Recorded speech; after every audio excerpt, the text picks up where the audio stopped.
Quand on est dans une période de questionnement, d'interrogation, de déstabilisation, on peut le dire comme ça, due à la pandémie, c'est parfois intéressant de se souvenir des fondements de notre métier.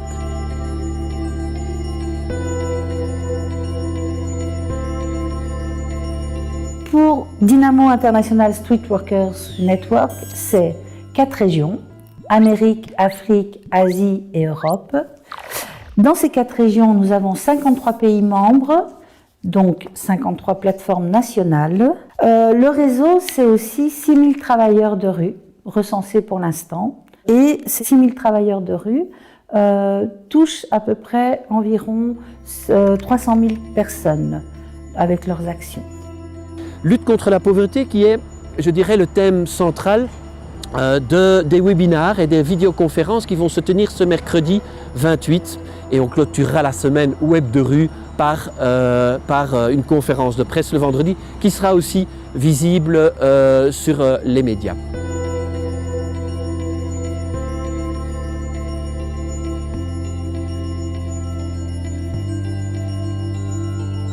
The situation now is that street workers are still not on the street. La pandemia actualmente está, como se dice, ampliando este fenómeno de violencia. C'est le moment où on a plus besoin des travailleurs sociaux. Para nosotros que en los Estados Unidos es una cuestión de una falta de coordinación. En caso de Brasil necesitamos retirar a nuestro presidente.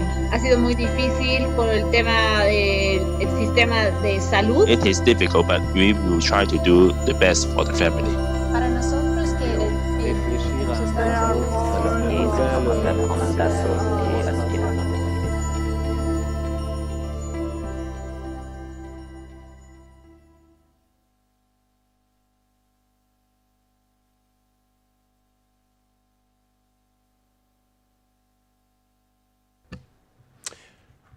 Goedemiddag iedereen, bienvenue. Mijn naam is Cies de Wale, stafmedewerker bij SAM VZW en ik ondersteun alle straatwerkers in Vlaanderen. Zonder corona had 2020 voor het straatwerk in België een feestjaar moeten zijn. 35 jaar werken op straat en achter de voordeur. En dat ging gevierd worden. Onder andere door samen met de Franstalige collega's een internationaal straatwerkcongres te organiseren hier in Brussel met meer dan 1000 straatwerkers van over heel de wereld. Maar er zijn belangrijkere dingen te doen nu dan te feesten. We hebben een crisis waarmee moet omgegaan worden en een crisis die ons allemaal raakt, u en ik. Maar de mensen waarmee straatwerkers dagelijks werken, die worden zo mogelijk nog harder getroffen. En daarom zitten wij hier. Sinds maart schoot het straatwerk een versnelling hoger. Alle mensen waarmee zij werken moesten bereikt worden om de maatregelen duidelijk te maken. Want dit virus maakt geen onderscheid. En we geraken er alleen vanaf als iedereen zich aan de maatregelen houdt. Die boodschap bracht de straatwerkers tot in de meest verscholen plaatsen van onze wijken. En tegelijkertijd keken zij of extra ondersteuning nodig was. Kunnen de kinderen digitaal onderwijs volgen? Is er genoeg eten? Kunnen de boodschappen gedaan worden? Is er medische zorg nodig? Straatwerkers verleenden praktische hulp waar nodig en brachten de meest kwetsbaren tot bij de dokter en andere hulpverlening.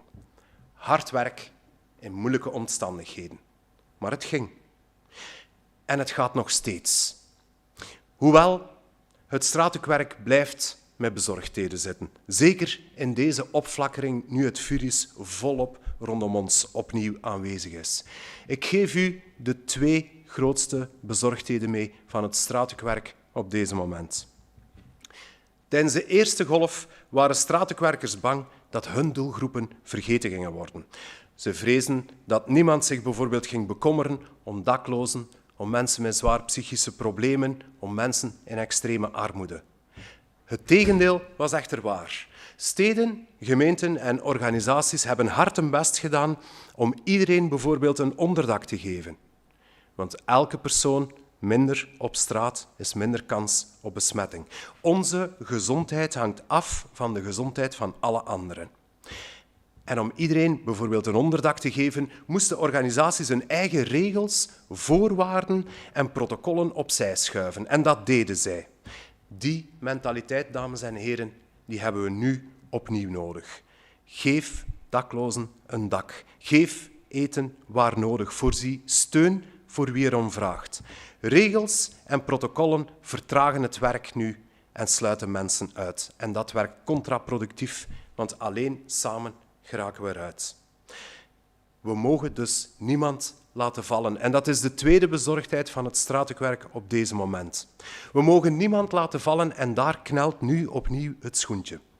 Heel wat organisaties sluiten opnieuw hun deuren en schakelen over op een digitaal aanbod. Begrijpelijk? Want dat is veilig en efficiënt.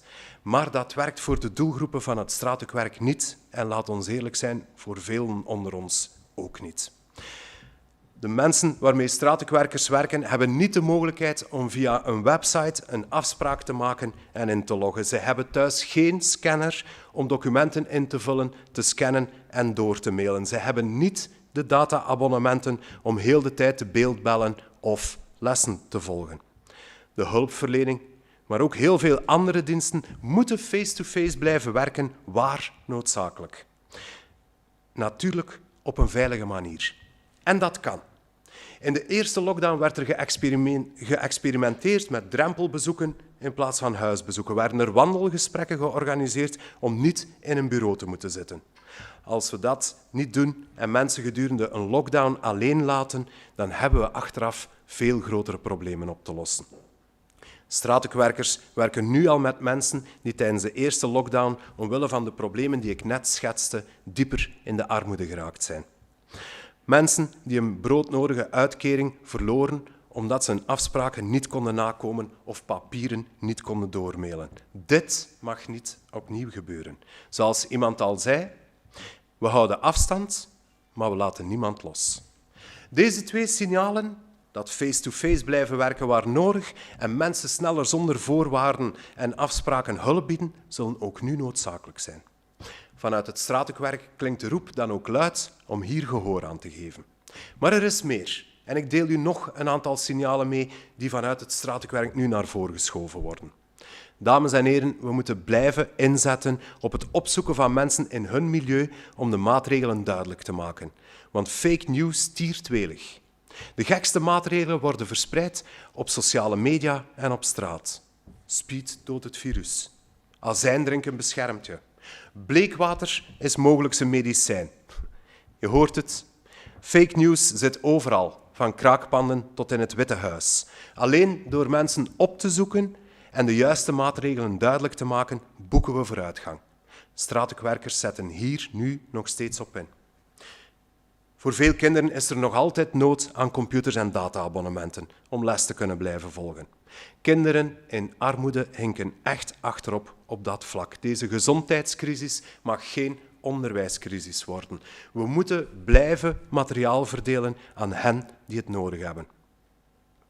Geef dak- en thuislozen ook geen boete omdat ze zich niet aan de maatregelen kunnen houden. Dat is cynisme ten top. Geef hen onderdak en als dat niet gaat, een bewijs dat ze dakloos zijn, zodat ze aan boetes kunnen ontsnappen. Of beter nog dan dat bewijs te geven, zorg naast nachtopvang ook voor dagopvang voor daklozen. Ook dat kan coronaproof georganiseerd worden. Het vergt creativiteit, maar het kan. En een laatste signaal dat ik wil meegeven, en iets wat niet snel zal opgelost geraken, maar toch zo belangrijk is. Heren, politici, geef sekswerkers een officieel statuut. Velen van hen zijn zonder enige vorm van inkomen gevallen en kunnen geen beroep doen op vervangingsinkomens. Dat leidt tot onveilige situaties, dat moet ik u niet uitleggen. Het straatwerk, dames en heren, doet verder. Zij blijven mensen op straat en achter de voordeur bereiken en ondersteunen, maar dat alleen zal niet volstaan. Daarom legden wij onze twee belangrijkste signalen voor aan de Vlaamse minister van Welzijn en Volksgezondheid, Wouter Beke. Ik kijk nu samen met u naar zijn reactie en hoop ondertussen dat u veilig blijft. Tous ensemble. Goeiedag meneer de minister en hartelijk dank dat wij hier mogen zijn om u enkele vragen te stellen. Graag. Dit jaar is voor het straatwerk een feestjaar. Of dat had het toch moeten zijn indien corona hier niet was. We bestaan 35 jaar en normaal gezien gingen daar allerhande activiteiten mee gepaard gaan. Maar goed, corona heeft daar anders over beslist. Maar voor ons toch wel even de vraag aan u. Heeft u persoonlijke felicitaties voor het straatwerk in het heugelijke jaar? Jawel, het is jammer genoeg geen feestjaar omwille van corona, maar het is natuurlijk wel een bijzonder jaar. Want dat betekent al 35 jaar een heel sterk engagement voor de meest kwetsbaren in onze samenleving. Voor veel mensen die onder de waterlijn leven. Ik ben zelf schepen van sociale zaken geweest en burgemeester. En toen ik dat lokaal engagement heb opgenomen, was ik eigenlijk toch wel heel erg verbaasd over hoe groot en hoe zwaar die problematiek is. Je denkt altijd dat je je gemeente, je wijk, je buurt, dat je die heel goed kent. En dan blijkt dat toch niet zo het geval te zijn. Dus al 35 jaar brengen jullie die thema's, die mensen aan de oppervlakte, geven ze een stem. Maar zorg je ook voor het empoweren van die mensen. En dat is op zijn minst een hele grote felicitatie waard. Hartelijk dank daarvoor alvast. En ik zei het al, en het zal u waarschijnlijk ook niet ontgaan zijn, er is een crisis. Coronacrisis. Dat betekende voor heel wat straatwerkers, zo niet voor alle straatwerkers, een stevig tandje bijsteken, alle mensen gaan informeren waarmee wij werken, de maatregelen overbrengen, meehelpen met hulp en zorg die op die moment heel noodzakelijk was. Maar nu stellen we vast dat heel wat organisaties, en we denken aan, het doet er op zich niet toe welke organisaties, men is geleidelijk aan een stukje overgegaan naar digitaal werken, wat terecht een belangrijke oplossing is in deze crisis. Maar dat digitaal werken, veel mails sturen, afspraken maken via websites, documenten inscannen en doorsturen om in orde te geraken met regels, met procedures, dat lukt voor heel veel van onze mensen van het straatwerk niet. De doelgroepen waarmee wij werken hebben niet altijd de middelen en de mogelijkheden om dat te doen en dat zorgt voor eigenlijk nog stijging van de armoede. Dus is onze vraag vanuit het straatwerk aan u, wat heeft u in handen, welke hefbomen heeft u om ervoor te zorgen dat ook in die noodzakelijk face-to-face hulp en zorgverlening kan blijven? Ja, ik denk dat dat absoluut noodzakelijk is. We hebben in die eerste coronagolf heel het land in lockdown moeten zetten. Bedrijven gingen dicht, de scholen gingen dicht en ook heel wat hulpverlening is aanvankelijk op de pauzeknop gezet. Dat willen we nu absoluut vermijden. Het is de bedoeling, de vaste ambitie ook, om de scholen open te houden, de bedrijven open te houden, maar ook de mensen die zorg nodig hebben in de brede zin van het woord, om die toegankelijkheid toch wel te handhaven. Dat gaat een hele klus zijn, want dat betekent ook dat we daar heel veel andere dingen op dit ogenblik voor opofferen. Denk aan de discussies die dat er zijn met de horeca bijvoorbeeld en met een aantal andere sectoren. Maar het is wel ontzettend belangrijk dat die hulpverlening er kan gegarandeerd blijven. En dat kan een stukje digitaal. Ik denk dat we ook een kwantumsprong gemaakt hebben in het digitaal werken. Dan gaat het niet alleen over thuiswerken en telewerken, maar ook een stukje digitale dienstverlening.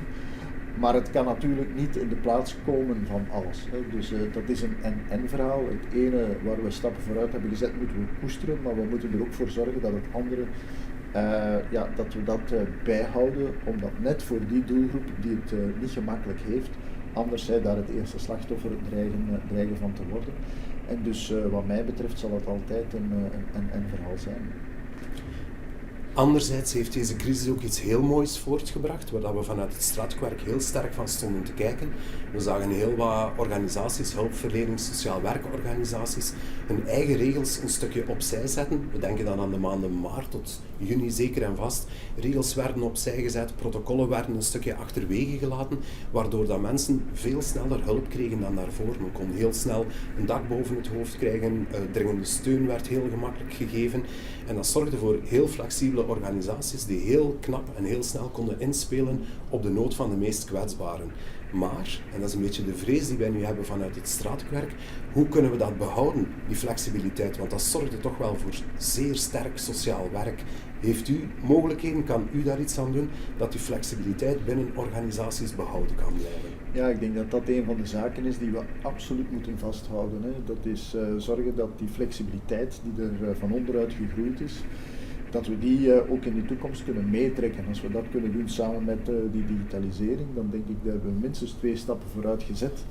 En dat zou ik ook absoluut wel willen. En er is nog een derde zaak die ik absoluut zou willen. Dat is dat zeker ook lokale besturen, maar ook verenigingen en anderen die in het verleden misschien niet altijd evenveel aandacht hadden voor het welzijn van mensen, de eenzaamheid van mensen, het goed detecteren van problemen. Nu is dat plots wel gebeurd. OCMW is begonnen doelgroepen te bellen, 85-plussers of anderen te bellen, waar dat men daar vroeger wel recul voor had. Huisartsenkringen die gaven informatie over patiënten door die in quarantaine zaten of andere dingen, dat doen we nog altijd. Om te zeggen, ja, het is misschien toch wel belangrijk dat men daar vanuit het sociaal werk toch eens naartoe gaat kijken. Dus het aandacht hebben voor de problemen, het op de radar brengen en daar dan ook iets mee doen. Ik denk dat dat nu een stukje versterkt is geworden en dat is ook een goede zaak. Want dat is een van de moeilijke zaken in het sociaal werk. Hè. Dat is hoe kan je ervoor zorgen dat de problemen die dat er zijn, de uitdagingen die zijn, de mensen, waar zitten ze, waar wonen ze, waar kunnen ze beter te vinden. Ja, dat is wel de eerste stap, want als je dat niet kan doen, ja, dan kan je er ook niet mee aan de slag.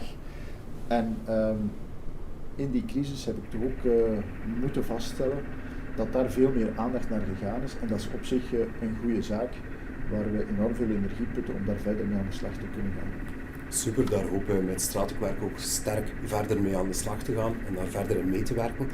Vandaar ook mijn laatste vraag aan u, meneer de minister. Het straatwerk, wij zijn al met niet zo heel veel meer in Vlaanderen en een groot gedeelte van de straatwerkers wordt betaald eigenlijk met middelen van Binnenlandse Zaken, de vroegere veiligheidscontracten. De kans is heel groot dat eind volgend jaar die veiligheidscontracten veranderen, mogelijk zelfs wegvallen. En wij maken ons zorgen vanuit het straatwerk. Wij voelen ons een stukje bedreigd. Eigenlijk rekenen wij op u, mogelijk ook op u, om daarmee iets aan te doen. Kan u ons geruststellen, meneer de minister? Ja, ik begrijp die zorg, omdat de investeringen die daar in het verleden rond gebeurd zijn, dat is ook wel omwille van een bepaalde reden gebeurd. En ik denk dat dat ook resultaten heeft teweeggebracht. Het was wachten op een nieuwe federale regering, maar die is er nu. Om dat ook eens aan bod te brengen. En het is ook wel onze vaste ambitie om dat te doen. Ik kan geen resultaatsverbintenis geven, want het ligt niet in mijn bevoegdheden. Zelfs niet binnen Vlaanderen, maar ik kan wel een inspanningsverbintenis leveren. En dat is dat we die zorg zeer ter harte gaan nemen. En dat we ook die dialoog met mijn federale collega's zullen opstarten, absoluut. Wij hopen samen met u op een fantastische afloop van die onderhandeling. Hartelijk dank, meneer de minister. En nog eens gefeliciteerd met uw 35 jaar. Fantastisch. Dank u.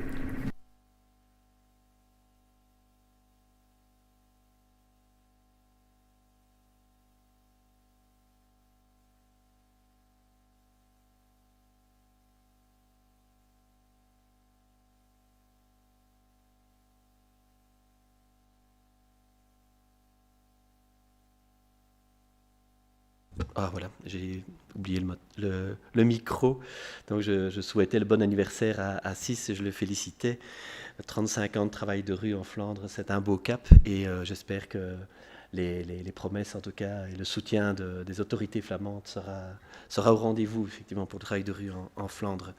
Alors comme vous le voyez effectivement, cette semaine web de rue a été organisée en collaboration entre Sam Steunpunt, donc les travailleurs de rue néerlandophones, le collectif francophone des travailleurs de rue l'AIMO Dynamo et Dynamo International.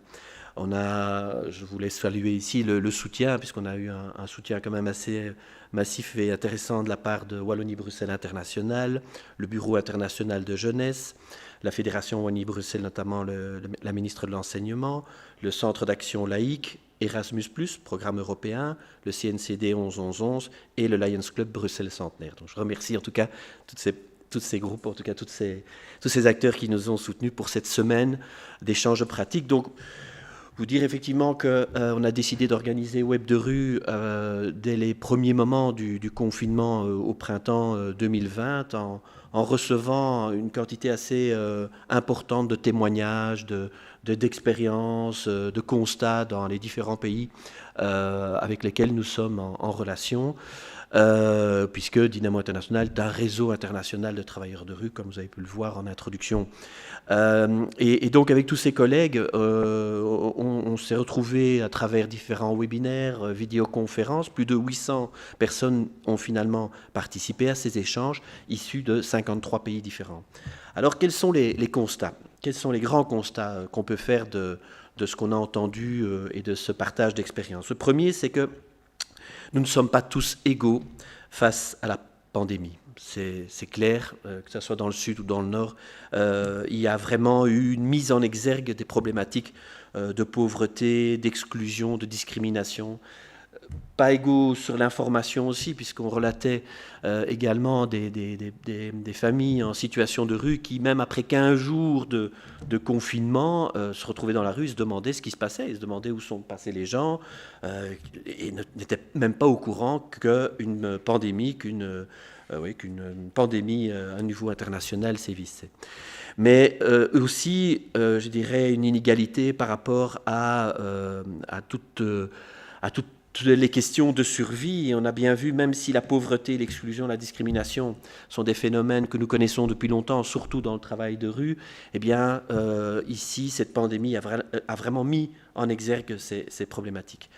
Je voulais ici, il y avait bien sûr tous les enfants en situation de rue dans les pays sud où moins de personnes dans les rues, c'est aussi moins de moyens de subsistance. Donc là, ils l'ont vécu au quotidien, cette différence dans les rues. Mais si on voit plus particulièrement ici dans le Nord, en Belgique et en France, une préoccupation particulière pour les enfants qui se sont retrouvés dans ces situations de confinement et d'isolement, et particulièrement aussi les jeunes de 18-25 ans. Ça nous préoccupe de voir effectivement pas mal de jeunes de 18-25 ans ne vivent pas spécialement, plus en tout cas spécialement avec leurs parents, et non plus de moyens de subsistance, de petits jobs dans l'horeca ou dans l'événementiel, et donc se retrouvent sans aucune ressource. On aura d'ailleurs un témoignage un peu sur ce que peut vivre en tout cas une jeune qui dans cette période de pandémie. Alors, le deuxième grand constat que nous avons fait, que les collègues ont fait, c'est la question de la santé mentale. C'était assez particulier. On se doutait effectivement que les jeunes et les enfants allaient vivre des situations, et les femmes aussi allaient vivre des situations dues à des violences intrafamiliales, dues à des problématiques liées, je dirais, aux cohabitations qui deviennent de plus en plus difficiles parfois, surtout si elles se prolongent. Mais c'est aussi, je dirais, la santé mentale du grand public. Travailleurs de rue, ils travaillent dans des quartiers, ils travaillent avec la population, l'opinion publique, elle devient de plus en plus irrationnelle. Et les opinions, les points de vue sur les populations, même entre voisins, ça devient un peu du n'importe quoi, il faut bien le dire, avec aussi, je dirais, une dépression générale, un sentiment d'abandon, un sentiment de mal-être qui ne facilite pas le vivre ensemble. Et donc ça, c'est vraiment un des points qui nous préoccupe et qui est vraiment commun, tant dans le Nord que dans le Sud. Il n'y a pas, je dirais, il n'y a pas un pays qui n'a pas évoqué cette question de la santé mentale. Le troisième grand constat, c'est la question des répressions, de la répression, de la criminalisation vis-à-vis des populations en situation de rue et dans les quartiers défavorisés. Les travailleurs de rue ont souvent dû jouer les médiateurs face aux tensions entre les jeunes, tu en as parlé tout à l'heure, entre les jeunes et la police. Et puis vient aussi toutes ces mesures d'amende, les messages paradoxaux aussi. Je veux dire à un sans domicile fixe qu'il y a un couvre-feu et qu'il doit rentrer chez lui, sinon il va avoir une amende. C'est complètement paradoxal. Comment vous voulez respecter un discours, un message paradoxal? C'est invivable, bien sûr. Et donc on est là face à des contradictions qui sont très difficiles à gérer pour les populations qui sont en situation de rue. Et cette tendance sécuritaire, au mieux, je dirais au mieux, il y a un déplacement, comme l'a expliqué Sis tout à l'heure. À partir du moment où il y a des couvre-feux et où on chasse les sans domicile fixe d'une ville, ils vont dans une autre ville, ils vont dans un autre quartier. Mais il y a des situations bien pires où les sans domicile fixe vont essayer de trouver des alternatives à la rue. Et ces alternatives, elles sont parfois beaucoup plus dangereuses que la rue. Des squats, je pense plus particulièrement aux femmes qui sont en situation de rue, où là, parfois la rue, elle protège, mais dans les squats, il n'y a plus personne. Et donc, cette tendance sécuritaire, en tout cas dans le traitement, je dirais, de la pandémie, pose de gros problèmes. Alors, on peut aussi parler de choses un peu positives dans les constats. Nos collègues de certains pays du Sud nous parlaient du fait que des enfants en situation de rue, n'étant plus les bienvenus dans la rue, vu les couvre-feux, vu les isolements, ça a permis effectivement un retour plus rapide et plus facile au sein des familles.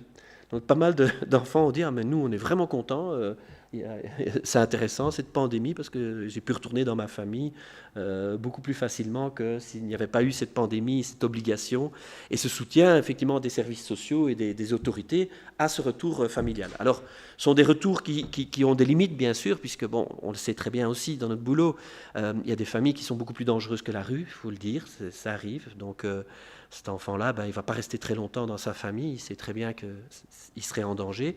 Et puis, les situations économiques dans certaines familles sont tellement catastrophiques dans certains pays que être dans la rue donne plus de chances de survie que d'être dans certaines familles. Donc ça, ce sont un peu les limites.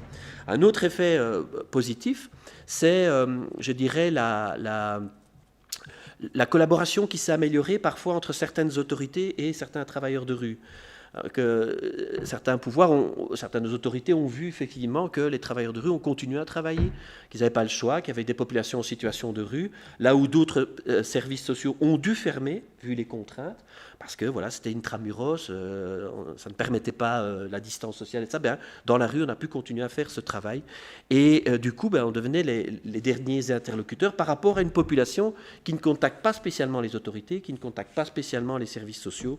Et donc, ça a créé des synergies parfois intéressantes, tant dans le nord que dans le sud. Après, ce qu'on espère, c'est que ces collaborations soient durables.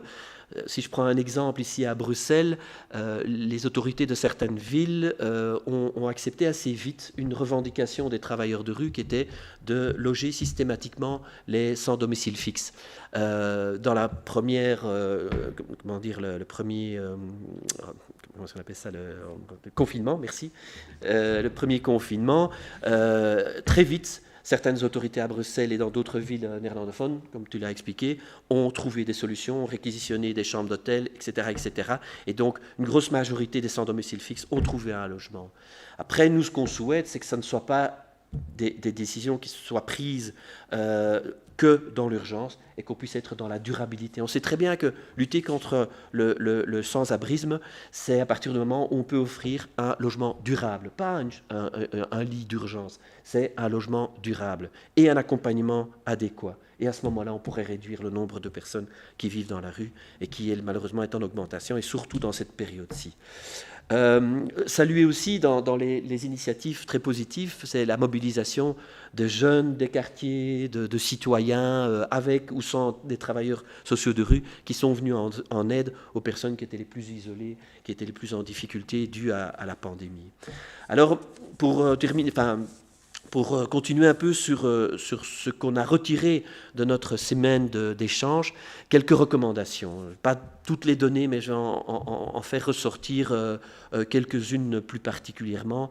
La première, c'est nous plaidons vraiment en tant que travailleurs de rue à ce que les décisions qui soient prises, les mesures qui soient prises pour freiner la pandémie du Covid, elles soient prises en tenant compte du champ social, des contraintes, des particularités du champ social. Bien sûr, le sanitaire a sa logique, elle propose des solutions. Le champ économique a sa logique, elle propose des solutions. Ok, c'est pas à discuter, on n'est pas de ces champs-là, mais il faut savoir que toutes ces mesures de confinement, toutes ces mesures d'isolement auront un coût. Ils auront un coût social, économique, on le sait, ils auront un coût de santé, mais ils auront surtout, je dirais, un coût sur l'équilibre des enfants, l'équilibre des jeunes, l'équilibre de la population. Donc il faut vraiment avoir une approche holistique dans les mesures qui sont prises par rapport à ce confinement. Et on salue, je veux saluer une ministre de l'Éducation en Fédération Wallonie-Bruxelles qui a eu le courage de réouvrir les écoles. Et ça, c'est pas évident comme solution, mais on sentait bien que pour les enfants avec lesquels on travaille, c'était fondamental que de garder en tout cas ces contacts, que de recréer du lien social. Donc attention effectivement que dans toutes les mesures qui vont être prises, on ne se réenferme pas et on ne remette pas tous ces enfants et ces jeunes dans une situation invivable à long terme. La deuxième chose, c'est si effectivement la crise sanitaire pose des questions sociales, il faut des réponses sociales à des questions sociales, mais il ne faut surtout pas de réponses sécuritaires à des problèmes sociaux. Et donc là, je me suis assez étalé sur la question sécuritaire. Toutes les réponses sécuritaires ne sont pas intéressantes à long terme.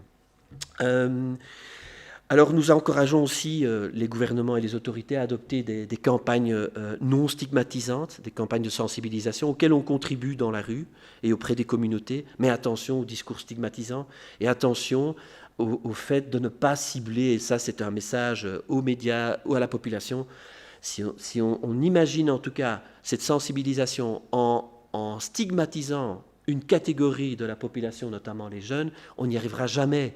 Je veux dire, une sensibilisation ne peut le faire que si on a un discours positif qui donne des perspectives et pas sur la peur de l'autre. On insiste fort là-dessus.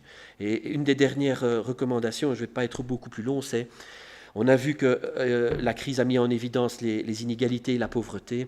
Il faut absolument lutter de manière beaucoup plus efficace contre la pauvreté, ici, ailleurs, partout dans le monde. On ne fait pas assez d'efforts par rapport à cette pauvreté galopante. Ici en Belgique, en réinstaurant les allocations d'insertion, que les jeunes, qu'ils aient terminé ou pas leurs études, c'était une petite somme, parfois 300 €, mais ça fait toute la différence. Là, aujourd'hui, la plupart, ils n'ont plus rien.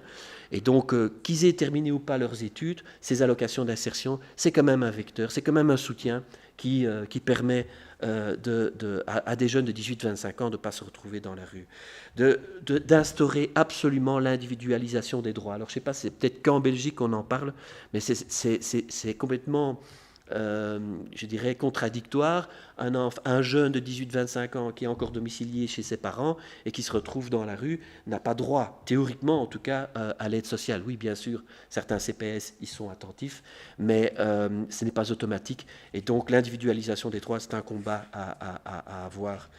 Accentuer aussi la stratégie Housing First, ce dont je parlais tout à l'heure, c'est vraiment à trouver un logement durable avec un accompagnement adéquat plutôt que d'être dans la gestion de l'urgence du sans domicile fixe. Le programme européen Child Guarantee, un programme de lutte contre la pauvreté des enfants, il faut vraiment le soutenir, il ne faudrait pas que l'Europe abandonne cette idée. On ne sait pas à quelle vitesse l'Europe va réagir et à la mise en œuvre de ce programme. On craint parfois que certaines priorités ne soient plus demain. Et alors, surtout, soutenir les pays en voie de développement, mais en ayant une attention particulière sur la mise en place de socles de protection sociale. Aujourd'hui, les relations entre les pays de coopération ne misent pas assez sur l'idée que chaque pays aurait tout intérêt à se doter d'un système de sécurité sociale. Voilà, je ne vais pas être beaucoup plus long puisque le temps passe. Après, on pourra aussi passer aux questions-réponses. On a bien sûr beaucoup d'autres, pas mal d'autres propositions, d'autres commentaires à faire. La seule chose que j'ai envie de dire pour terminer, c'est de vraiment faire attention aux dégâts collatéraux et aux effets secondaires des mesures d'isolement et de confinement. Voilà, merci beaucoup.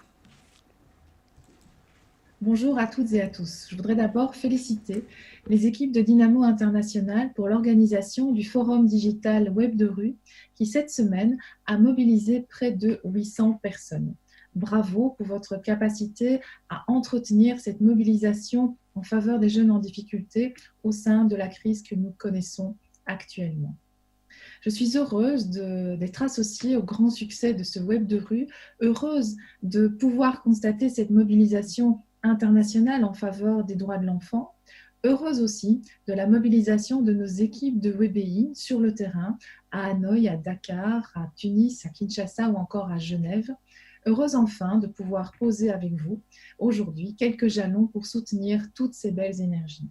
J'en prendrai 3. Je considère comme prioritaire de pouvoir consolider les alliances entre les acteurs de terrain impliqués dans la lutte contre la pauvreté et les inégalités et nos actions de coopération. Nous travaillons à cela en favorisant le dialogue société civile, services publics et autorités politiques, comme nous l'avons fait au Sénégal, où nous avons inscrit les droits de l'enfant comme priorité, avec promesse, le programme d'appui à la protection des mineurs et aux droits de l'enfant au Sénégal, et dont l'objectif est l'insertion socio-professionnelle, scolaire, familiale et communautaire de mineurs en difficulté. En deuxième lieu, il est avéré que la mobilité pour les jeunes en difficulté est un bon vecteur d'insertion sociale. Nous avons, dans le cadre du BIGE, travaillé à cela et permis de rendre accessibles les programmes Erasmus+ aux jeunes en difficulté. Nous allons continuer à travailler dans cette voie de la mobilité autant que faire se peut dans le contexte actuel. Troisième jalon, notre cadre de travail à l'international est l'agenda des 17 objectifs de développement durable, les ODD, dont les résultats sont attendus pour 2030. Il existe de nombreuses interactions entre chaque ODD et les droits de l'enfant. Et nous allons travailler à renforcer cela tant dans nos programmes de travail bilatéraux que dans les instances internationales et multilatérales, comme nous le faisons déjà en francophonie, avec un programme de soutien à l'entrepreneuriat des jeunes, ou à Genève pour la défense de valeurs qui permettent plus d'autonomie pour les jeunes et pour les jeunes femmes en particulier. 3 jalons pour lesquels je reviendrai vers vous dans un an pour en évaluer la mise en œuvre lors du 3e Forum international des travailleurs sociaux et des travailleuses sociales de rue qui se tiendra en octobre 2021. Mobilisons-nous déjà.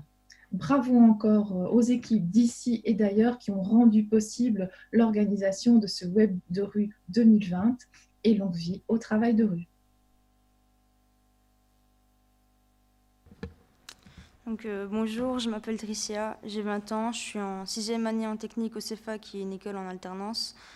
Je suis en option agent d'éducation, du coup 2 jours et demi je suis à l'école et les autres 2 jours et demi je suis sur mon lieu de stage qui est dans une école primaire et maternelle. Sur le côté, depuis quelques mois, j'ai intégré le club de rugby de Forêt, un sport qui me permet de me dépenser et de relâcher la pression quotidienne. Durant mes temps libres, donc le week-end, j'écris des textes un peu ce qui me vient en tête et avec mes potes, on les rappe et on enregistre au studio. Voilà, tout ça, c'était un petit peu l'actualité de ma vie, ou du moins ça l'était. Le confinement et le déconfinement sont 2 grands mots. Je vais commencer par le confinement, j'ai tenu 2 fois 4 jours à la maison. Le reste du temps, j'étais dehors ou chez des potes. Pourquoi ? Parce que c'était invivable de rester chez moi à la maison, sachant que dans l'appartement dans lequel je vis, il était petit. Rester enfermé, c'est compliqué, j'avais besoin d'air, il n'y avait pas de sport, c'était fini les entraînements, aucun moyen de me dépenser correctement comme je le voudrais. Je n'avais pas non plus grand monde pour discuter quand ça n'allait pas, parce que les personnes avec qui je parle sont des travailleurs sociaux dans des institutions. Soit ils ne pouvaient pas accueillir de jeunes, soit c'était un jeune à la fois. Et c'est beau de parler derrière un écran, mais ce n'est pas la même chose qu'un face-à-face, on ne s'exprime pas de la même manière. De plus, on n'avait plus l'école, on nous envoyait nos travaux par mail ou via le site de l'école qu'ils ont créé lors de cette crise sanitaire. Et je peux confirmer que faire ça chez soi, c'est compliqué. Par exemple, moi j'ai des grosses lacunes sur la compréhension à la lecture. Je le reconnais, mais qui est derrière moi pour m'aider ? Personne, ne serait-ce qu'envoyer un mail à son professeur pour reformuler sa question. En attendant son mail, tu vois les heures qui s'écoulent. Pour moi, c'est une méthode d'apprentissage qui est inadéquate. Le confinement, c'est priver la liberté de quelqu'un, donc il ne faut pas s'étonner que la population font comme bon leur semble. Pendant toute cette période, je n'ai pas pu aller voir mes grands-parents. Et oui, ça m'a fortement ennuyée parce que c'était dur de les contacter. La technologie, c'est pas évident pour eux. Et comme elle est évidente à nous, c'est pas la même chose. C'est plein de petits trucs comme ça qui ont fait que je n'ai pas respecté ce confinement. Parce que c'est pas une vie. Tous les jours de nouvelles restrictions, donc tous les jours tu viens priver le petit bout de bonheur de quelqu'un parce que c'est ce qui fait sa journée. Et chaque fois de se mettre à jour et à être dégoûté chaque jour de la vie parce qu'on nous annonce des choses qui sont pas vraiment cool pour nous parce que c'est dur à vivre au quotidien. On peut faire de moins en moins de choses. De base, si on le fait, c'est que c'est vital pour nous, on en a besoin, c'est un peu comme le sport. À cette période, je n'étais pas bien et je n'avais pas de ressources suffisantes pour m'aider, comme voir quelqu'un pour discuter, genre un psy. Je n'avais pas forcément d'accompagnement pour des démarches. Et après confinement vient le déconfinement, les deux sont assez déroutants. Je ne comprends pas la logique de notre pays et même des autres. Si tu sors d'une épidémie, pandémie, appelez ça comme vous voulez, mais je veux bien que cette période puisse être compliquée pour tous et que les gens veulent reprendre leur vie d'avant et voyager. Mais si c'est pour obtenir une immunité totale ou je ne sais quoi et aussi refaire et tourner l'économie, pour moi c'est une décision que j'ai trouvée complètement stupide. C'est comme recommencer une journée pareille que la veille, comme si de rien ne s'était passé et on peut continuer pendant encore des heures à ce petit jeu.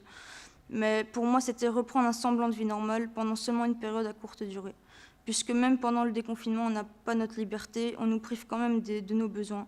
On a pu reprendre le sport, aller boire des verres, manger au resto, aller au ciné, faire des activités, faire des camps, reprendre ce qui nous rend bien. C'est une chose importante à vos yeux parce que ça vous remonte le moral quand vous n'êtes pas bien. Mais même l'école, c'est un besoin réel parce que c'est notre avenir qui est en jeu. Revivre tout ça, sur une courte durée, c'est triste parce qu'on n'a de nouveau plus rien. Et puis toutes ces contraintes changent tout le temps. Toutes ces règles du genre, chez toi, tu ne peux pas avoir plus que telle personne à la maison, or que je prends mon exemple qui est mes propres. Je travaille dans 2 écoles primaires et maternelles, qui est mon lieu de stage. Je fréquente je ne sais combien d'enfants et collègues, faire des remplacements dans d'autres écoles quand un collègue est malade. Et de plus, je suis scolarisée, donc je fréquente d'autres personnes qui sont aussi dans mon école. Et puis il y a ceux qui font du sport comme moi aussi, qui voient mon équipe 2 fois par semaine ou 3 fois quand on a un match. Chaque jour je me déplace dans les transports en commun qui sont bondés, même les magasins. Et à la maison, pas plus de 3-4 personnes qui peuvent venir, plus de telles personnes pour un mariage ou un enterrement. Puis voir quelqu'un qui est gravement malade et à l'hôpital, sachant qu'on ne peut pas aller le voir et savoir combien de temps il lui reste. Tout comme le couvre-feu qui n'a pas été prouvé que la nuit il se propage plus qu'en journée. Je comprends que ce soit pour éviter tout rassemblement, mais je pense qu'il existe des solutions plus vivables. Tout en prenant compte que chaque personne a une situation de vie différente, chacun a son vécu et ses difficultés quotidiennes. Il y a des personnes qui vivent dans des endroits insalubres, des personnes qui vivent dehors, des personnes qui ont un toit, mais avec leurs revenus qui sont à peine nécessaires pour se nourrir et seulement juste pour se loger. Et il faut aussi s'imaginer que c'est pas quelque chose de grandiose dans lesquelles ils vivent. Par exemple, moi, je vis dans un truc qui est tout petit et que même parfois j'en ai marre, je reste jamais à la maison tellement que je suis hyperactif et j'ai besoin de bouger. Les conditions de vie sont importantes à prendre en compte parce que tout le monde finit par craquer et parce que la santé mentale est aussi importante qu'une douleur physique ou autre. Donc priver un être de ses besoins, c'est comme se laisser mourir. Au moment où je me remettais plus ou moins bien, on me reprive de ce qui me motivait et ce qui me permettait de tenir pied. J'ai l'impression de vivre dans un de ces films ou une série qu'on voit à la télé. Ma vie d'avant me manque, elle était moins belle du côté émotionnel, mais au moins j'étais libre, maître de moi-même, de mes choix de vie, de mes envies et de tout. Je faisais ce que j'avais envie. Je parle pratiquement pas du port du masque, parce qu'on sait tous qu'il est dérangeant et j'ai pas forcément envie de m'étaler dessus. Ma vie et mes projets sont limite en pause, un peu suspendus. Sachant qu'un reconfinement va sûrement avoir lieu parce que les décisions qui ont été prises auparavant, le fait de tout relancer d'un coup, n'ont pas fait forcément que nous aider à retrouver un mode de vie normal, à part refaire tourner l'économie de notre pays. Et on pourra continuer tout ça pendant encore longtemps, tant que rien de concret n'est créé et qui puisse être favorable à la facilité de vivre sa vie durant une période de crise comme celle-ci. Quelque chose de sensé et équitable pour tous. Et c'est tout pour moi du coup.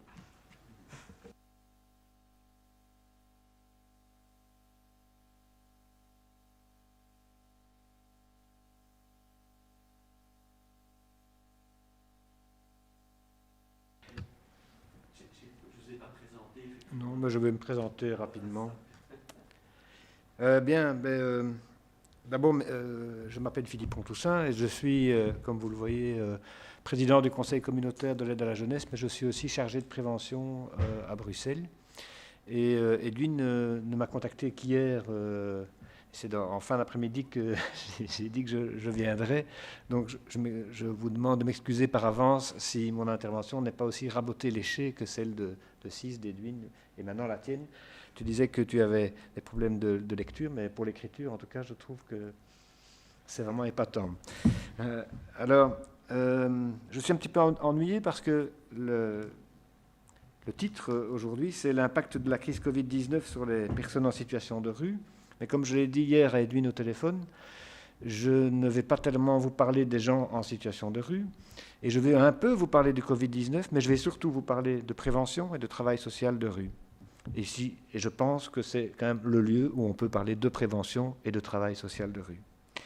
Alors si j'en parle, c'est parce que dans une vie professionnelle antérieure, j'ai d'abord été travailleur social de rue à Dynamo pendant 10 ans. Puis j'ai été directeur du service Dynamo qui continue à faire du travail social de rue. Moi, je n'en faisais plus. Et puis j'ai travaillé au cabinet du ministre Rachid Madran dans la dernière législature. Et nous avons fait voter un nouveau décret de l'aide à la jeunesse avec un code qu'on appelle Code de la prévention, de l'aide et de la protection de la jeunesse. Et si j'en parle, c'est parce que vous allez tout de suite voir le lien avec le travail social de rue. D'abord, je vais vous dire, et la prévention. L'article 1 du Code commence exactement par les mots suivants. Donc c'est le premier article du Code, c'est premièrement, la politique de prévention est une priorité. Donc ça, d'entrée de jeu, le législateur a voté un texte en disant que on ne passe pas à côté de ça, c'est d'abord et avant toute chose la prévention. Ensuite, on définit la prévention comme étant un ensemble d'actions de type individuel et collectif au bénéfice des jeunes vulnérables. J'insiste sur ce point, parce que comme je ne vais pas parler des jeunes en situation de rue, je ne vais pas non plus vous parler des jeunes qui vont super bien. Je vais vous parler des jeunes qui sont justement entre les deux, qui sont sur le fil, qui pourraient tomber d'un côté ou se rattraper de l'autre et avoir une situation qui s'améliore. Donc les jeunes vulnérables, de leur famille et de leurs familiers, une action de prévention qui favorise l'émancipation, l'autonomisation, la socialisation, la reconnaissance, la valorisation, la participation et l'acquisition ou la reprise de confiance en soi. Et vous remarquerez qu'on est toujours dans des termes positifs. On n'est pas pour dire qu'on doit éviter le malheur, on doit éviter les aggravations de situation. On est bien là. La prévention, c'est valoriser, favoriser, c'est développer, anticiper. Émanciper, pardon. Alors, l'action en prévention, le Code le précise, c'est agir individuellement, bien entendu, mais ce n'est pas que agir individuellement, c'est aussi, donc de manière classique en travail social, en aidant une personne ou un petit groupe de personnes, mais c'est aussi agir sur les institutions et sur l'environnement du jeune. Ça veut dire avoir mené une action qui a caractère politique. Alors, le Code cite les AMO, les services AMO, qui étaient des services d'aide en milieu ouvert et qui sont devenus des services d'action en milieu ouvert, pour souligner justement le fait que les services ne font pas que de l'aide sociale, mais font aussi de l'action sociale. Et ce n'est certainement pas dans l'idée, parce que là, il faut couper les ailes au canard, qui disait qu'on avait mis action sociale pour faire référence à l'activation des chômeurs ou l'activation des gens qui ont un revenu d'intégration sociale. Ce n'est évidemment pas du tout ça, c'est dans le sens de l'action sociale qui ne comporte pas que de l'aide, mais qui peut prendre plusieurs modalités. La prévention, c'est aussi et surtout réduire les violences visibles et invisibles, et éviter leur reproduction. On est donc bien là dans le fait de travailler sur l'environnement du jeune. La prévention, dit l'exposé des motifs de ce code, peut prendre plusieurs modalités et plusieurs méthodes. Par exemple, l'accompagnement individuel, par exemple, le travail en réseau, la médiation, l'animation collective, l'interpellation, etc. Mais surtout, en deuxième mode d'intervention, ce qui est dit, c'est le travail social de rue. Et ça, c'est très important parce que c'est la première fois que dans une législation en Belgique, à ma connaissance, le travail social de rue est cité comme un mode d'intervention. Et non seulement il est cité, mais il est même encouragé, puisque dans l'arrêté qui accompagne ce code, dans l'arrêté d'agrément des services d'action en milieu ouvert, il est prévu que les services puissent faire du travail social de rue, mais en plus, ils ont la possibilité de demander une subvention spécifique pour engager des professionnels du travail social de rue et donc mener cette action de manière tout à fait spécifique. C'est donc très important et j'ai eu le bonheur de participer au forum Parole de rue en 2000, si je me rappelle bien. 2002 et 2010, pardon. Et je me rappelle qu'en tout cas, un des grands combats qui était mené en 2002 et encore en 2010, c'était la reconnaissance du métier, de l'action du travailleur social de rue. C'était encore quelque chose qui était c'était une identité professionnelle forte et fière, pour reprendre les mots de conclusion de Jean Bléron en 2002, mais c'était encore quelque chose qui n'était pas affirmé et reconnu de manière formelle par les pouvoirs publics. Ici, maintenant, c'est le cas, et c'est donc très important, et c'est pour ça que je le cite. Alors, pour retenir quelques lignes de force de ce que je viens de dire, donc le travail social de rue est reconnu et encouragé. Le travail social de rue est un outil qui s'inscrit clairement ici dans le cadre de l'aide à la jeunesse, dans le cadre de l'aide à la jeunesse, je le précise, en prévention sociale. Et la prévention de l'aide à la jeunesse est ancrée dans une philosophie d'émancipation et non de réparation. Cet aspect, c'est très important qu'on ait marqué la prévention de cette manière-là, parce que à la fois le concept de prévention et la fonction de travailleur social de rue, sont des notions qui ont bien été souvent malmenées et tordues dans tous les sens, afin parfois d'en oublier certains aspects et d'en détourner même certains aspects. Je veux dire par là que on a eu les velléités du travail social de rue sécuritaire, et Edwin en a encore parlé. On a dans le cadre de la crise Covid, on a une réaction sécuritaire, et certaines autorités demandent aux travailleurs sociaux de rue encore de les aider dans ce rôle sécuritaire, et c'est parfois bien difficile pour les travailleurs sociaux de rue de résister à ces demandes, parce que c'est en même temps celui qui vous paye qui vous le demande parfois, c'est une autorité politique qui subventionne vos actions et qui dit « Est-ce que tu veux bien m'aider à sanctionner les jeunes qui ne portent pas le masque, par exemple ?»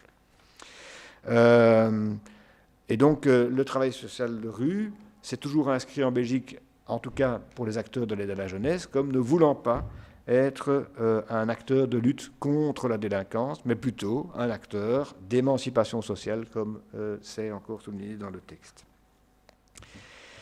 La prévention, elle aussi, est souvent remise en question, et elle est fragilisée, d'une part par le fait qu'on parle plus uniquement de prévention primaire, mais aussi de prévention secondaire, tertiaire, voire même quaternaire, et qu'on veut affaiblir quelque part la prévention primaire en disant « oui, mais bon, ça c'est bien, mais il faut aussi surtout agir pour que les gens qui vont mal n'aillent pas encore plus mal, ou que les gens qui vont très très mal n'aillent pas encore plus mal ».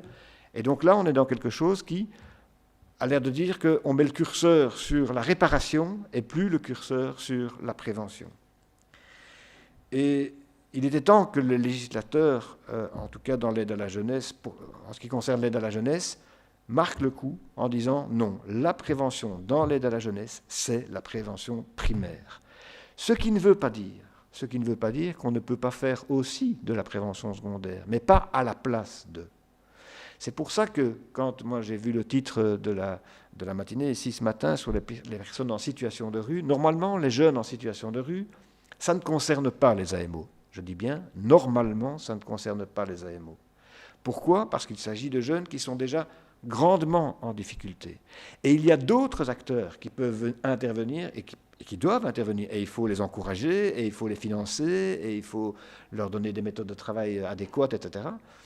Mais ce n'est pas aux travailleurs AMO de faire ça. Et si le travailleur AMO ne fait plus son rôle de prévention, on risque de se retrouver dans le syndrome du serpent qui se mord la queue, à savoir que, ne faisant plus de prévention, on est de plus en plus de jeunes en situation de grande précarité, de grandes difficultés, qui se trouvent en situation de rue, par exemple, parce qu'on n'a pas prévenu cette situation, et que donc on doit mettre le paquet pour venir réparer et compenser ces difficultés. Alors, moi j'avais une petite phrase qui vaut ce qu'elle vaut, mais j'avais envie de dire que le travailleur social de rue d'un service AMO, ce n'est ni l'abbé Pierre, ni le policier au coin de la rue. Ça résume assez bien, je pense. Et c'est important parce que je le sens en tant que chargé de prévention pour l'instant. Par exemple, il y a des travailleurs sociaux d'AMO, donc d'action en milieu ouvert, qui sont normalement inscrits dans la prévention et qui poussent de plus en plus à faire des projets d'hébergement de jeunes en situation de rue. Et donc, on n'est plus dans de la prévention. Ce n'est pas un mauvais projet, Simplement, c'est un projet qu'il faut avoir le courage de dire qu'il ne s'agit pas de prévention. Et que si on le fait à la place de la prévention, ce sera très grave. Si on le fait en plus de la prévention et qu'on maintient une prévention forte et engagée, alors il faut le faire, bien sûr. Mais si c'est à la place de la prévention, c'est grave et je pense qu'il faut vraiment tirer la sonnette d'alarme de ce point de vue-là.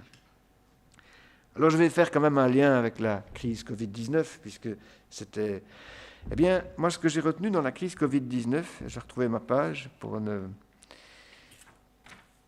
c'est que la principale chose qui a été mise en œuvre, malheureusement, c'est la prévention. C'est-à-dire que tout de suite, les autorités politiques et les scientifiques ont dit ce qu'il faut surtout éviter, c'est qu'on se retrouve avec des hôpitaux qui sont suroccupés. Il faut surtout éviter ça, et donc il faut mettre des actions en amont pour éviter que ça arrive. Le lien qu'on peut faire avec l'action sociale me semble intéressant. Maintenant, je ne dis pas que la prévention qui a été faite était toujours une prévention qui était sociale, c'était aussi parfois une prévention malheureusement sécuritaire. Là, je la dénonce. Mais parfois, ça peut se justifier. En tout cas, moi, j'ai beaucoup de mal avec ça.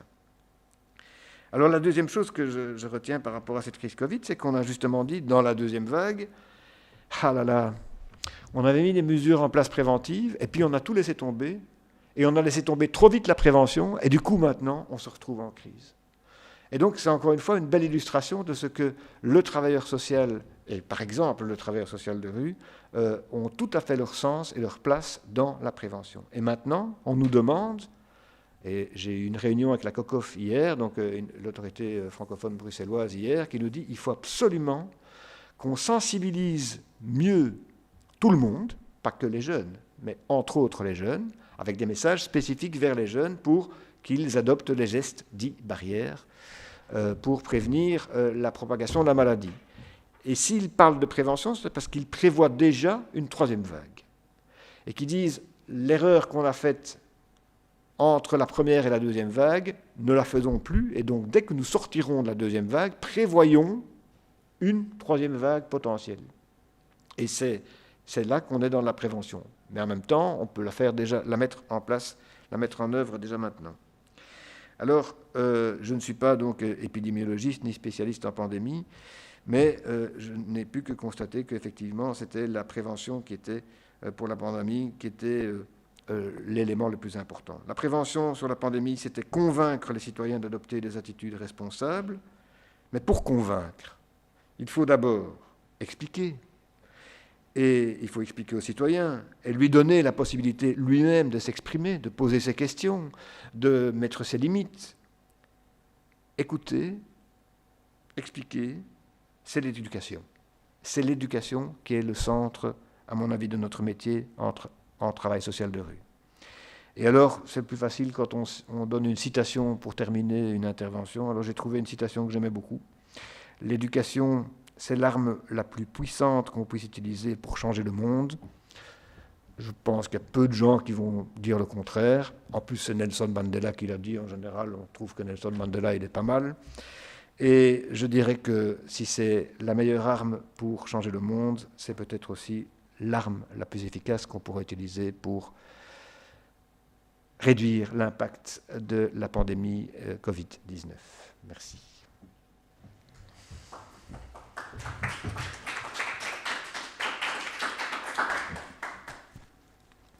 Alors merci beaucoup Philippon, qui a effectivement pris la relève suite à les excuses de la ministre Valérie Glatini, ministre de l'Aide à la Jeunesse, qui n'a pas pu venir, et c'est vraiment indépendant de sa volonté, mais elle nous saluait et elle nous félicitait en tout cas pour l'activité de la semaine.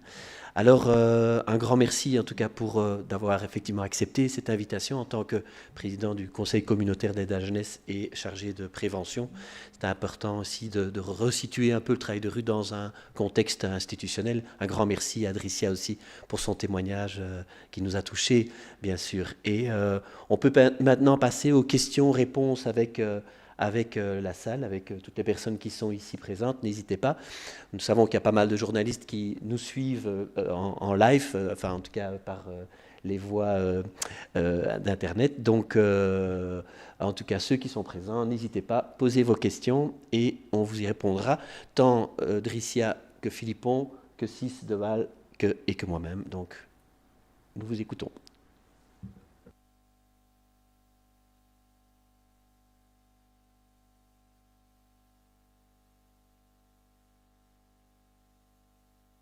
Alors, s'il n'y a pas de questions, moi j'ai quand même une question en fait, si je peux me permettre.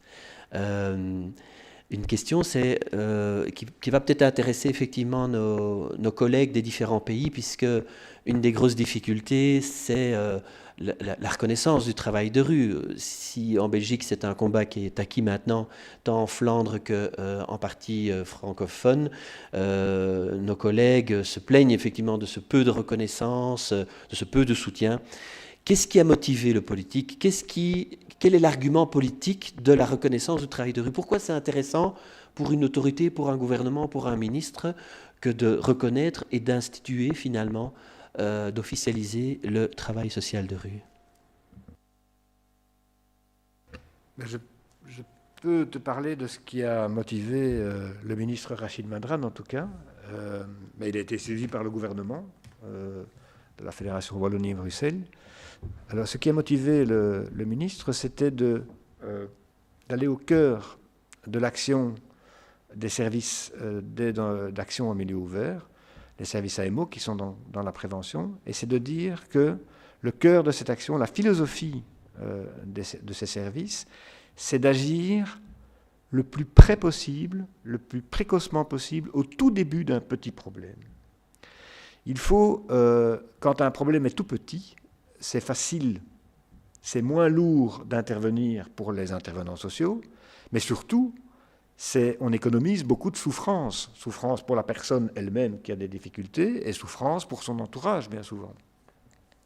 Mais pour être de manière précoce et au plus près des jeunes quand les difficultés démarrent, eh bien, il faut aller à la rencontre du jeune. Parce que si on attend que le jeune vienne, en général, il viendra quand le problème est déjà plus gros, plus important, plus lourd. Et que donc la machine à mettre en route sera plus difficile à mettre en route et que le résultat sera moins facile à obtenir. Et donc pour aller à la rencontre des jeunes, il n'y a pas qu'un seul moyen. On peut se rendre dans les écoles, on peut se rendre maintenant sur les réseaux sociaux, ça se fait de plus en plus, mais il faut aussi aller vers les jeunes dits vulnérables, c'est-à-dire ceux qui risquent d'être en situation de danger et de difficulté. Et là, il y en a beaucoup qui se trouvent dans les espaces publics. Et donc, le ministre, alors il faut bien dire, c'est un peu anecdotique, mais ça a été important, le ministre a fait un tout petit peu de travail social de rue. Il n'a vraiment pas fait du travail social de rue en tant que tel, mais il a accompagné un travailleur social de rue à Ixelles. Je suis bien placé pour le savoir, puisque c'était moi. En 1994, il a voulu rencontrer les jeunes de la rue, et il s'est dit, comment je peux faire? Est-ce que tu peux les amener dans mon local? Je lui ai dit, non, c'est pas intéressant. Le mieux, c'est d'aller dans la rue, tu viens avec moi à ton aide de quartier, tu vas les rencontrer, et on va discuter avec eux. Et c'est un très bon prétexte à la rencontre de dire, je viens avec quelqu'un. À l'époque, il n'était pas ministre, il n'était pas connu. Hein. Et donc, il a constaté l'efficacité de se rendre dans les espaces publics pour être en contact avec des jeunes qui avaient des choses à dire, qui avaient plein de choses à dire et qu'il fallait écouter. Donc voilà la réponse que je peux donner à ta question. Et je pense que d'autres politiques ont été sensibles à ce discours et à ces arguments. Ok, merci beaucoup.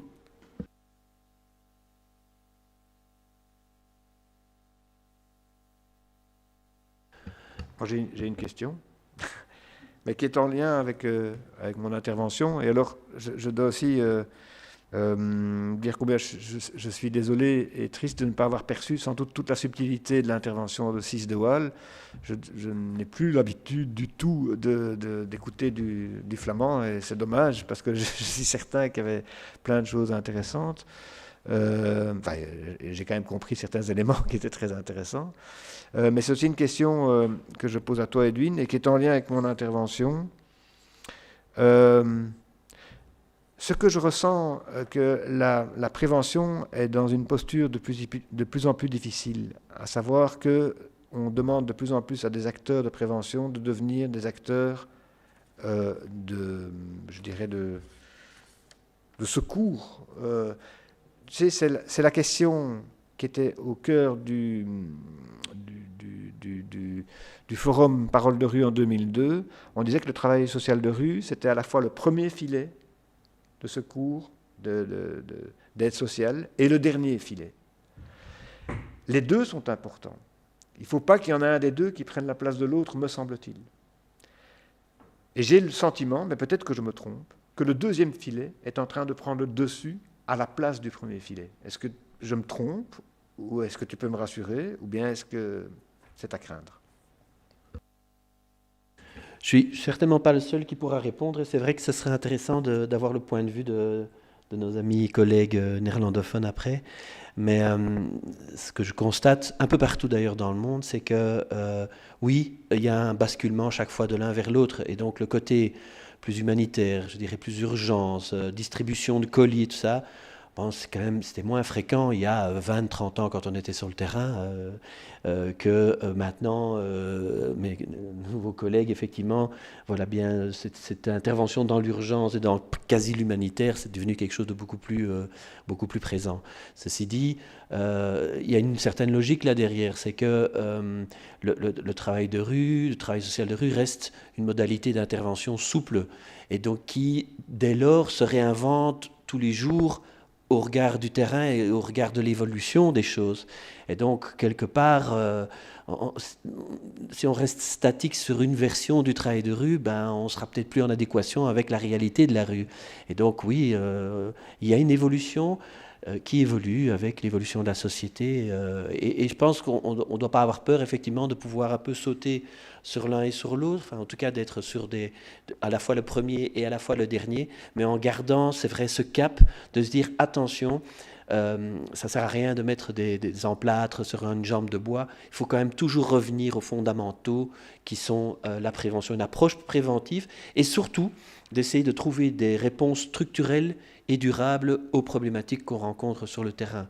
Et c'est ça aussi le sens de la mobilisation internationale des travailleurs de rue. C'est le sens des collectifs de travailleurs de rue dans chaque pays. C'est de se dire, OK, on est sur le terrain, on est face à des réalités qu'on ne contrôle pas toujours, mais par contre, on a un combat à mener ici et ailleurs. Et d'ailleurs, pendant la semaine, on a interpellé le Comité international des droits de l'enfant des Nations Unies de Genève. On a fait, je dirais, on a rapporté, en tout cas on a amené tous nos constats au niveau international, parce qu'on veut effectivement sensibiliser les autorités tant au niveau international qu'au niveau local et au niveau national. Alors je vais laisser Cis le soin de poursuivre là-dessus et son point de vue. Oui, c'est tout à fait vrai ce que Edwin dit pour le moment. Le travailleur de rue social, il est le premier, mais parfois aussi le dernier. Mais tout dépend aussi de la définition de prévention. Parce qu'on a prévention dans votre sens, comme vous le dites, mais on a aussi dans le travail de rue social, ce qui est aussi très important, c'est le harm reduction. Et ça aussi, c'est une sorte de prévention. On prévient qu'une situation devient pire. Alors, le harm reduction, c'est quand le travailleur social de rue est le dernier, mais c'est aussi une sorte de prévention. Alors, comme ça, la prévention reste toujours très importante dans le travail de rue. Et ce n'est pas que l'un est plus important que l'autre, on fait les deux, on doit être tout le temps flexible. C'est comme Edwin a dit, et ça en combinaison avec le travail structurel.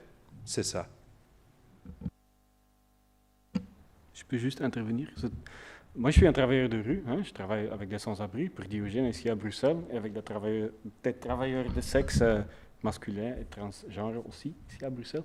Ce qui est important, c'est que si on voit en général la méthodique travail de rue est vraiment flexible, ça c'est vrai. On peut adapter vite à la circonstance qui est devant nous. Surtout maintenant, si tu veux appliquer ça à la situation Covid, c'est super important. Par exemple, avec mon travail pour Alias, c'est avec des travailleurs de sexe, vu qu'ils n'ont pas de statut, il n'y a plus de revenus parce que c'est interdit de travail de sexe, on a commencé vraiment à faire des colis alimentaires. On peut faire ça d'un jour à l'autre parce qu'on a cette flexibilité. On voit vite dans la rue qu'il y a un vrai soit qu'il y a une nécessité, les gens ont fait, on peut vite changer ça. Mais si tu vas appliquer cette flexibilité un peu dans les organisations qui n'ont pas, mais qui maintenant doivent l'avoir, ça veut dire les CPS qui vont gérer des hôtels pour mettre des gens parce qu'ils sont confrontés à une situation qui est super difficile et qui doivent être flexibles et aussi agir vers la situation qui est donnée. On voit qu'il y a des pratiques positives qui viennent pour le travail de rue depuis 35 ans d'une flexibilité qui fait part du ADN du travail de rue, mais on voit aussi la flexibilité, si on applique ça sur des institutions qui sont un peu plus strictes, si eux, ils sont flexibles, on voit aussi que ça donne des situations positives. On est dans une situation en général mondiale qui est super difficile, hein, mais moi je vois, dans la réalité, dans la rue, moi je vois une culture qui est en train de s'établir, qui est moins stricte, de donner plus vite des gens les droits qu'ils ont. Et ça, c'est positif, j'espère. C'est un peu, je ne sais pas si tout le monde a compris ça, c'était un peu aussi dans le clip avec le ministre et E6, qu'on doit tenir ça. Ça, on doit tenir. Et on ne peut que tenir ça quand, comme travailleur de rue, on est témoin du fait, si tu vas être flexible, si tu vas traiter des gens comme des êtres humains, ça veut dire des gens flexibles, pas des chiffres, pas des profils, non, des gens qui changent tout le temps. Si on va les approcher comme ça, on ne peut qu'avoir une approche qui est mieux, qui est positive, et tout le monde gagne. Toute la société gagne, pas que l'individu. Si on va, par exemple, maintenant, les CPS, obtenir une carte médicale pour un sans-abri, c'était difficile. Tu dois attendre 1 heure, 2 heures le matin au CPS, c'est difficile. Les gens pètent un câble. C'était toujours, de toute façon, des interventions qui étaient pas faciles, quoi. Et maintenant, c'est la carte médicale, c'est obtenu par l'AMU que je peux envoyer certains CPS, pas tout le monde. Par exemple, le MU Bruxelles, j'envoie assistant social, la carte médicale est là. Pourquoi? C'était un droit déjà.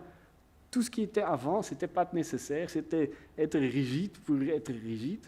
Si on voit la situation, si on a des approches flexibles, c'est mieux.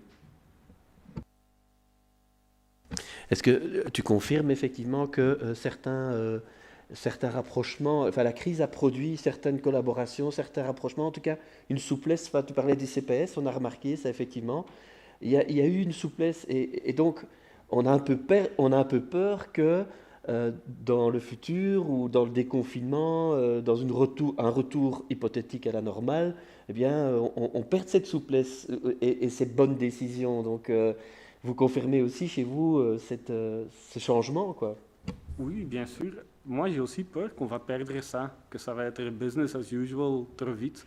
C'est pour ça que je trouve, comme secteur, mais comme méthodique travail de rue, qui fait part de beaucoup des organisations, les gens qui travaillent pour la commune, qui font travail de rue, par exemple, à Gand, les gens qui travaillent pour des ASBL, soit dans différents contextes donnés, on a un travail de rue, et on a un truc qui est en commun, et c'est important qu'on va témoigner maintenant, dans un sens organisé, aux autorités, aux gens qui organisent tout ça, qui donnent les règles du jeu, quoi, que comme ça, c'est mieux, et qu'on montre aussi que ça c'est gagné pas que pour les sans-papiers qui est en rue, parce que pour moi, ça c'est le plus important.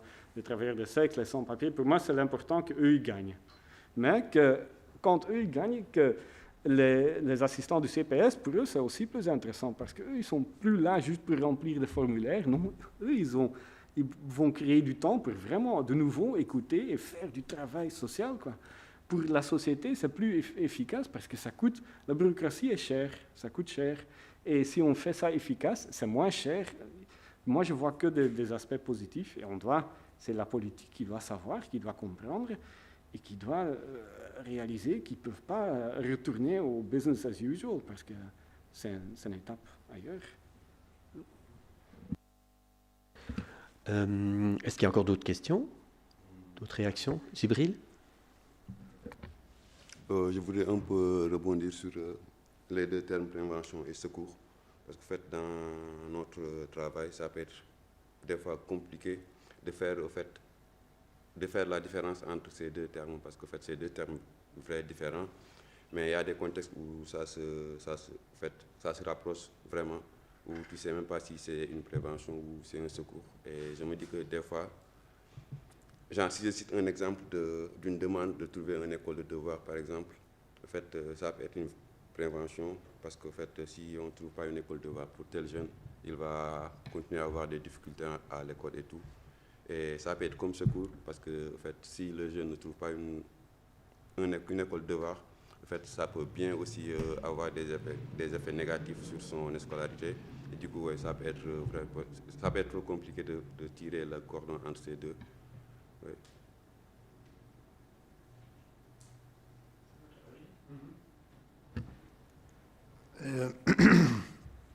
J'ai bien dit tout à l'heure que un jeune en situation de rue, normalement, et j'ai insisté sur le normalement, le travailleur social d'un service d'action en milieu ouvert ne rencontre pas ce jeune-là. Mais quand il le rencontre, il ne reste pas sans rien faire, bien entendu. La première chose qu'il va faire, s'il rencontre un jeune en situation de rue, c'est la première mission qui est inscrite dans le rôle des services AMO, c'est de faire de la réorientation. Il va trouver le moyen que ce jeune retrouve évidemment un toit, un lit, des soins, de manière durable. Et pour ça, il y a des acteurs dont c'est le métier, dont c'est la fonction première de faire ça. Et donc son rôle sera de faire le relais. Et faire le relais, on sait bien que ce n'est malheureusement pas toujours simple. Il ne suffit pas de lui donner une adresse sur un bout de papier en disant « tout va s'arranger, tu vas te rendre là et tu auras tout ce qu'il faut ». Il faut souvent l'accompagner dans ce relais. Donc c'est très difficile. Et puis j'ai aussi expliqué sur la prévention sociale par rapport à la prévention éducative. C'est un très bon exemple que tu donnes là pour l'école de devoir. La prévention éducative, c'est renforcer les capacités des individus à réagir aux difficultés qui se présentent à eux. Donc, ils ont des difficultés avec les devoirs, on va les aider à faire leurs devoirs. La prévention sociale, ça peut être aussi je ne dis pas que c'est ça, de se dire, tiens, est-ce que le fait que les enfants aient beaucoup de devoirs à domicile en dehors de l'école, est-ce que ce n'est pas quelque chose qui, par définition, renforce l'inégalité sociale, puisque tout le monde n'a pas les mêmes conditions pour faire le devoir en dehors de l'école. Certains, comme tu disais, vivent dans des logements qui sont plutôt réduits, parfois avec une grande famille, parfois avec le petit frère qui crie à côté, parfois avec la maman qui prépare le repas, parfois avec le grand frère qui écoute la radio, enfin, je sais pas, et que c'est beaucoup plus compliqué que si on a sa chambre, son ordinateur, ses classeurs, etc., pour faire les devoirs. La prévention sociale sera de dire on va essayer d'agir sur l'environnement, sur les institutions, et pourquoi pas faire en sorte que les écoles modifient leur perception et ce qui se fait depuis des décennies. Arrêtons les devoirs à domicile, donnons les possibilités pour que les élèves fassent du travail individuel, personnel, sans accompagnement, mais dans les mêmes conditions, c'est-à-dire dans l'école. Et donc là, on est bien entre la différence entre la prévention éducative et la prévention sociale. Mais il faut faire les deux. Il faut de temps en temps se poser la question de savoir qu'est-ce qui sera le plus utile, qu'est-ce qui aura les effets les plus bénéfiques. Parfois, quand il y a une inondation, on peut mettre des bassines en dessous de là où ça coule, ou bien alors on peut aller couper le robinet qui était ouvert et c'était à cause du robinet que tout coulait en dessous. Et donc parfois, il faut se rendre compte que c'est ça qu'il faut faire plutôt que de mettre des bassines pour récupérer l'eau, quoi. En tout cas, au niveau, ça c'est une réalité effectivement dans le milieu ouvert et de ça, mais au niveau international, bien sûr, il y a des travailleurs de rue qui sont beaucoup plus dans, on va dire vraiment, aller rechercher l'enfant qui est en situation de rue, le ramener soit dans sa famille, d'autres plus. Donc on a une variété on a parlé effectivement ici de l'accompagnement des sans domicile fixe ou des milieux prostitués, etc. On a une diversité effectivement de réalités au niveau méthodologique, même dans un même pays. Mais effectivement, cette approche préventive est assez intéressante. Alors moi, j'ai une question à Dricia. Dricia, il y a un des aspects du travail de rue auquel on tient beaucoup, c'est aussi tout ce qui est expérience positive, tout ce qui est activité collective, la mobilité, tu connais bien puisque tu y participes intensément, et Pascal Delcolmier, directrice générale de Wallonie-Bruxelles International, en a parlé. Les programmes Erasmus permettent effectivement d'organiser des activités de mobilité internationale.